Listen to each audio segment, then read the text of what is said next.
Despite the huge corpus of Moche art and over 100 years of archaeological work, Moche culture is often enigmatic, and many unanswered questions and competing answers to those questions abound. Sometimes the only thing worse than having too little information is having too much. As a result, there's a lot of different interpretations of Moche culture, but there are a few things that we can say up front with certainty. The Moche get their name from the Moche Valley, where two huge adobe structures, the Huacas de Moche, still survive. The valley, in turn, gets its name from the now extinct Muchica language, which was still being spoken in the northern valleys of Peru when the Spanish arrived.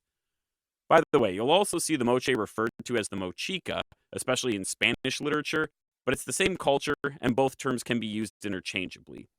By the time the Spanish arrived, what we call Moche culture had been gone for over 700 years.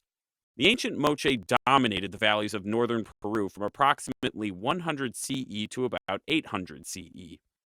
The Moche have their origins in the earlier Kupasnike and Salinar culture, but by the 1st century CE, a distinct Moche culture began to emerge in these valleys, characterized by distinct pottery and urban centers dominated by a powerful elite.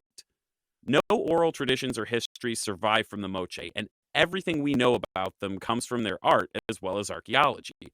So I think it's only fitting that we begin our look at the Moche by looking at their art. Moche pottery is among the most famous pre Columbian pottery in the world. For the record, we're talking about fine ware pottery that was made for special purposes, as opposed to common use ware pottery that would have been used by the ordinary people for cooking, eating, and storage. If you visit any museum that has a South American exhibit, you'll likely find a Moche piece or two. If you're lucky, there may be many Moche pieces you can admire. It's very sought after art, and there are somewhere between 80,000 and 100,000 Moche vessels in museums and private collections. That's pretty incredible. Unfortunately, the downside to that is that the vast majority of these pieces have no archaeological provenance because most of them were looted from the ground rather than excavated by archaeologists.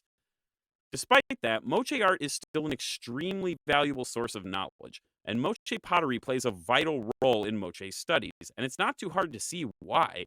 These ceramics are breathtaking in style and the range of subject.